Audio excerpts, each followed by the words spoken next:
Do you want to know one of the most requested topics I receive as a leadership coach? It's about overcoming imposter syndrome. How do I overcome imposter syndrome? That's what we're going to talk about today. First, I'm going to talk about why you may be feeling like an imposter. And then, secondly, I want to give you 7 keys that are going to help you overcome imposter syndrome. Now, when I say that are going to help you overcome, I am fully confident when we're done with this video, when you're done watching this video, you are going to be in a much better place and feel as though you can overcome imposter syndrome. So let's get started. One of the first things I want you to think about in terms of why you might be feeling like an imposter is because of youth. Sometimes when you're a new leader, stepping into a situation, stepping into a leadership situation, you might be feeling overwhelmed. You may not be feeling confident or fully yourself to take on whatever the role might be. That's perfectly natural. So that might be one of the reasons. A couple of other reasons might have to do with gender or a lack of role models. Now, women make up more than half the workforce. Yet, if you look at Fortune 500 companies, they are only a small percentage of the C suite and even smaller when it comes to being at the top, being the CEO. So it's natural to understand that if you are a woman leader, why you might have feelings of imposter syndrome because you may not have role models around you that can you can look up to that can help you in leading. And this is certainly also true in terms of ethnicity. If you don't have a lot of role models in your company, in your organization that you can relate to, that you can look up to, that you can model after, then you might also be feeling feelings of imposter syndrome. But there are other reasons. Now, this next one is important. Another reason you may be feeling like an imposter is because you believed a lie. Somewhere along the way, someone told you, someone lied to you and told you, you'll never make a good leader. You don't have what it takes to be a leader. Or we're going to select so and so for this position and not you. Well, I want you to be encouraged. I want you to dismantle that thinking today. Don't believe that lie that someone else told you. More importantly, stop believing the lies that you're telling yourself that you don't have what it takes to lead. All right, we're going to get into that in just a few minutes. But one of the reasons you might be feeling like an imposter is because you believed a lie. It's really important. One of the foundational keys, this isn't one of the 7. This is just a bonus one that I'm going to give you. But one of the foundational keys that's going to be important for you, no matter what you do in your leadership, it's going to have to do with your confidence because that confidence shows up in what they call executive presence, your leadership presence, your gravitas. You have to be believable in a leadership role. Why? Because you're influencing people. So if you don't even believe that you have what it takes to lead, why should your followers believe that as well? So, really important, you've got to dismantle that thinking around, I don't have what it takes. Stop believing the lies someone else told you and stop believing the lie you keep telling yourself. All right. And a lot of this is foundational to my next point, which is fear. Another reason that you may feel like an imposter has to do with fear. That means that maybe you have a fear of making a mistake. You really don't feel all that confident in your leadership because you're so caught up in fear of making a mistake. Or worse yet, maybe you've made a mistake in the past, and that's okay. I don't know any leader that's perfect. I don't know anyone who's perfect. And in leadership, you are going to have occasions that you make mistakes or you get it wrong. What's most important is that you own it, learn from it, and keep moving. So it's really important that you deal with that fear, the fear of making a mistake, which is another word for perfection, okay? And also, if you've had a history or something has happened in the past where it didn't go quite right, stop living on that, right? Stop living on that experience. In order to overcome imposter syndrome, you're going to have to forgive yourself in order to keep moving forward. So, those are some of the reasons why you may be feeling like an imposter. Let's look at what you can do about it. So, I want to share with you 7 keys that are going to help you overcome imposter syndrome. The first thing I want you to do, now, this is important. The first thing I want you to do is to look around you. I want you to look around at the organizations. I want you to look around at the leaders around you. Now, I didn't say anything about the people at the workplace, the people that you work with. I'm just saying in general, look around you at companies, at organizations, at countries, at societies. Look at the leaders in place, the leaders around you. Now, ask yourself, who are the real imposters? Who are the individuals who are pretending to lead? Who are the individuals who are pretending to have the organization's best interest at heart, or the country's best interest at heart, or the society's best interest at heart? Those are the real imposters, not you. So, the first thing you can do in overcoming imposter syndrome is to look at the leaders around you and realize how much they are falling short of any baseline standard of what we call leadership. And stop being so hard on yourself, thinking that you don't have what it takes to lead. If you care about people, if you have courage and you're willing to step out and do the right thing, if you have incredible knowledge or insight and abilities and vision that you can carry an organization forward, carry a society forward, you already have some of the main components of what it takes to be successful in leadership. So you don't need to worry about, do I have what it takes? Just look around you. So that's the first key, okay? The second one has to do with reframing that fear. I want you to take that fear and turn it into something much more productive. I want you to take that fear and reframe it into excitement, preparing for your success.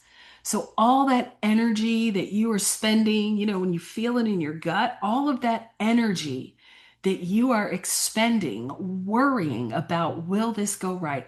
How is it going to look to so and so? How is it going to come out? What's it going to look like? To take all of that energy and reframe it into your excitement, your anticipation of your success. So I put this many years into preparing. I put this much effort into education and training. I really think I have what it takes. I'm looking forward to seeing how this is going to turn out, right? So it's important to reframe that fear. All right. So we've talked about looking around you at the imposters. Number 2, we've talked about reframing the fear. The next key is to prepare. It's to practice. Now, I tell this to my sons all the time about preparation is so key. Look at Steph Curry in the NBA. Look at any athlete. Look at any musician, professional musician. Do you know how they get to be great? Do you know how they get to have consistency in their performance? They practice consistently, constantly. So it's important that you prepare. You cannot just walk into a room, walk into a meeting, even if you're really experienced at doing something. You can't just walk into the room and rely on your talent alone. You've got to be able to prepare for contingencies, prepare for extra questions that may come up in the board meeting or that may come up while delivering your presentation. If you're interviewing for a job, prepare for making sure you understand the nuances of your industry or that company. It's very important that you take this part seriously because your preparation and your practice are always going to lead to your success, but you've got to be consistent at it. Again, think about an athlete, a professional athlete, or a professional musician. It's about your performance. Preparation and practice leads to positive performance. The fourth key that I want to share with you is to expose yourself to broad experiences. This is one of my favorite keys that's going to help you overcome imposter syndrome. It's one of my favorites because it's something that I learned along the way and I had, but I didn't realize I had. This can be your superpower.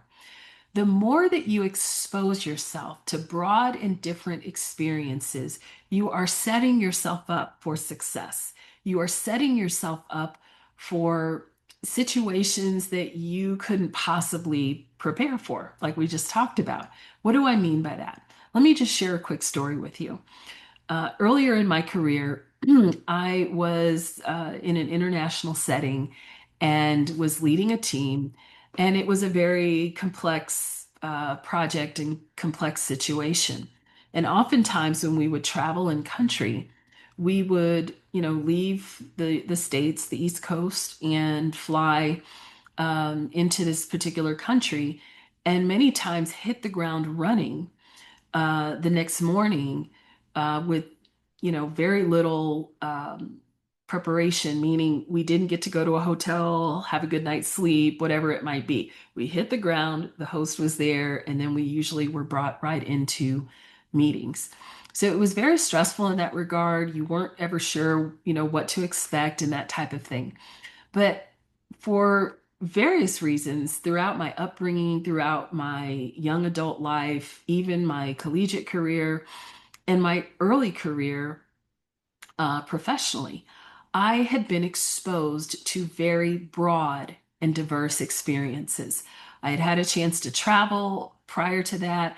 I had had a chance to um, be involved in the performing arts, which gave me a terrific foundation for so many things in life. I'm a big believer in a liberal arts education for that reason.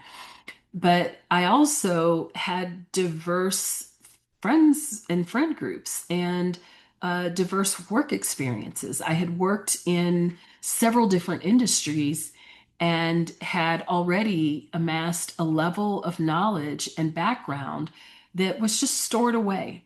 But the brain does something really amazing. When you need it, it has the ability to recall information through a process called differentiation. And it can determine by listening and observing a particular context, it can recall information when you need it. So here I am in this foreign country, hadn't had any sleep, long 14-hour flight, hit the ground running, get to this new place, new environment, new client situation, and not really, able in my own strength to recall information quickly. But because of my broad set of experiences through a conference that I was at just a couple of years before, through some friend groups that I had, they were bringing up a particular topic of conversation. And in that moment, I was able to put all of those experiences and recollection together.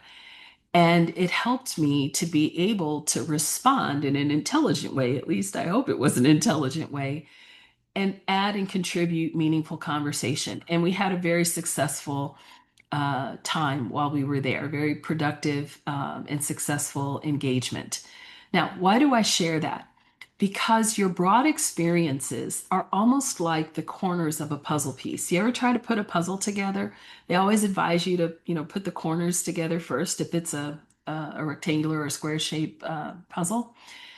And it's so that you can frame and have a point of reference for all those other little pieces. And many times, when you are in a new environment or in a new organization, even figuring out the culture and trying to figure out decision making and what should I do next and how should I approach this and what strategy should I take, what vision should I take, it can be informed by data, it can be informed by real time information. But it's wonderful when you can rely on past experiences and exposure from those broad experiences to help you fill in that puzzle, fill in the picture, fill in the blanks, make the picture clear for you. And so this is something that I highly recommend all leaders do, no matter what age, no matter what stage you are in your career. You might be mid-career already in your 40s and you're thinking, Julianne, I've never been anywhere. I've never traveled. Well, start now. Save up, put it on your calendar, buy the ticket or secure the hotel room. That's the best way to put yourself in a position where you'll follow through on it. Start now and begin to travel. Get a companion and go travel, go do something different, something new. If that's not possible, or if you're not wanting to travel internationally, I understand that. Do something different within your own city. Go to the symphony, go to a museum, go to your public library. And you will be amazed at how, just through observation, let alone your full engagement and participation, you are able to pick up on new information, and that information will later serve you in amazing ways. So, exposure to broad experiences is another key. The fifth key that I want to share with you has to do with creating a confidence file. A confidence file is something that you can put together. You can do it electronically or you can print it out and have a little folder, but it's putting together a set of information and things on your background where you've had success, where you've had wins. Document those. Even if it's, I did really well on this particular project at this particular company, back in 20 whatever or 19 whatever. Put a little paragraph summary and list all of the highlights. What was your involvement? What was the situation? Use the STAR method. And how did you make an impact in that situation?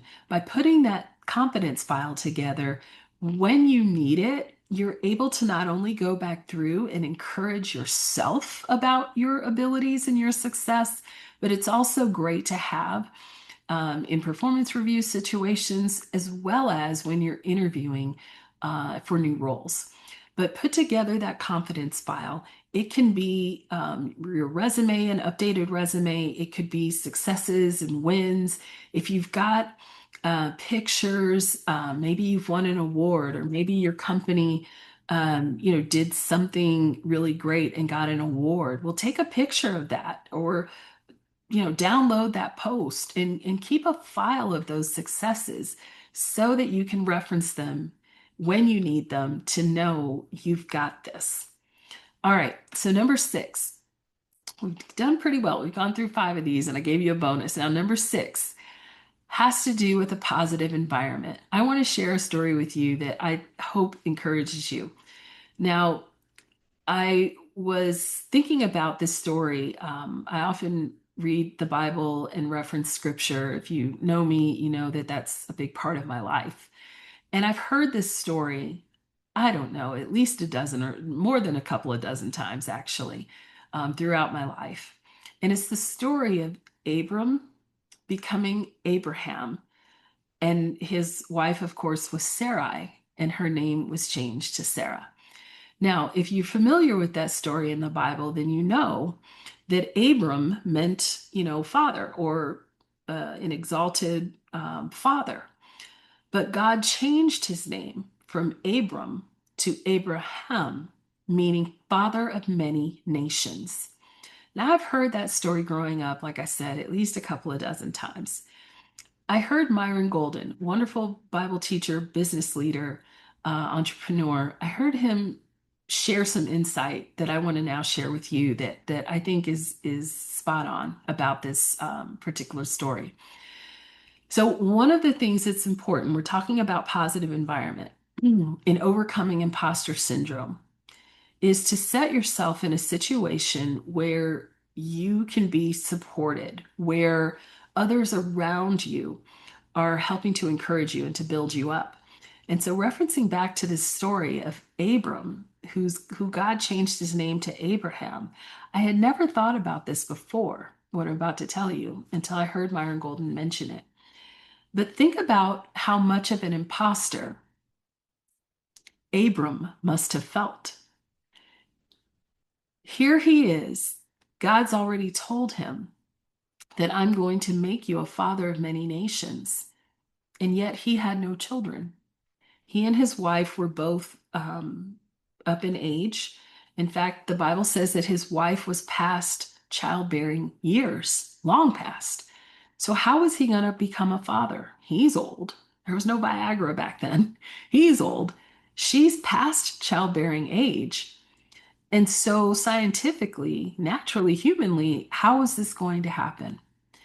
And so, as God changed his name from Abram to Abraham, meaning father of many nations, that change of name was an indicator. It was a push. It was a support. It was a promise from the Almighty God that said, "This is who I'm calling you to be." And so, really, he just needed to walk in that and let God make it happen. And you'll have to read the rest of the story in the Bible to see how it turns out. Obviously, he becomes a father, and a father of many nations.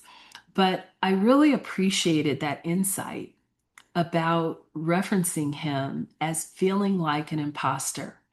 And sometimes that's how you and I might feel. We might feel like, okay, well, I'm the CEO of this company, but you know, maybe on the inside, you don't feel as though you have what it takes. Or maybe you're a manager of a team or a director and you've been put in this position to lead, but you may not feel like you have what it takes. It's important to remember all the keys I've already shared with you, but also to put yourself in a positive environment.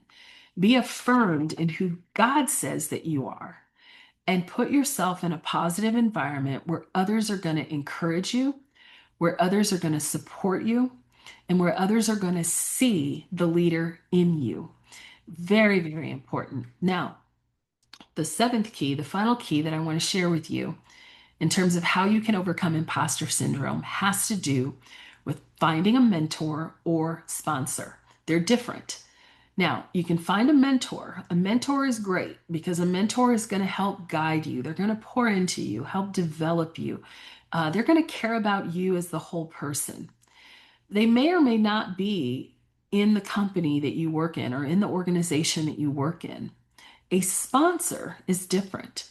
A sponsor is generally going to be someone in a senior leadership role in the company or organization that you work in, and they're going to take a vested interest in your success, meaning they're going to help you in very tangible ways to get promoted. They can help you have a successful outcome on a big project, but they're going to take a vested interest in your success. And that's the difference between a mentor and a sponsor. So, either way, it's good to have at least one or the other. If you can get both, even better.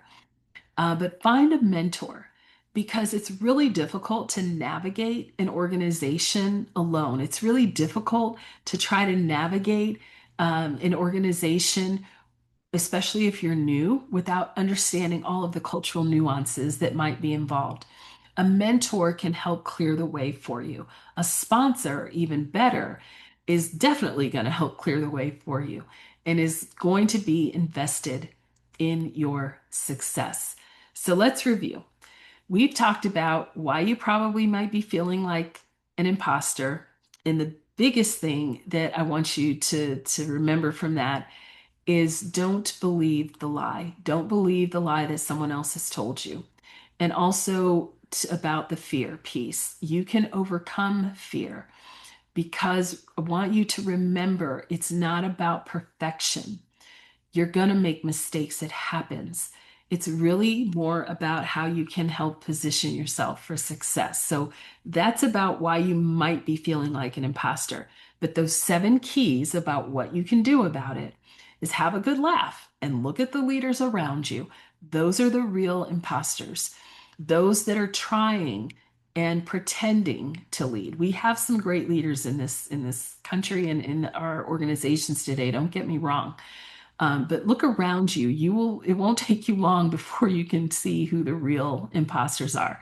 Number two, reframe that fear. I want you to put that energy into excitement, anticipating your success. Number three, prepare and practice for positive performance. Remember that. Steph Curry, nail those 3-point shots every time by preparing through practice. Number four, exposure to broad experiences. Fill in the puzzle piece, fill in the puzzle and the tapestry of your life with new and different experiences, friends, travel, culture. All of those different experiences are going to help you in the future in terms of not feeling like an imposter because you will realize that you have more of a hold and a grasp on information than you might have today. And then the fifth thing was put together that confidence file. And then number six, find a positive environment. See yourself through God's eyes, first and foremost, and then put yourself in a positive environment that's supportive, where others can encourage you in your leadership. And then, seventh, finally, find a mentor or a sponsor who can help position you for success. I hope these tips have been helpful to you. I want to see you lead with everything that you have within you. I hope this has been helpful in you overcoming imposter syndrome. Thank you so much for taking the time to watch, and I'll see you next time.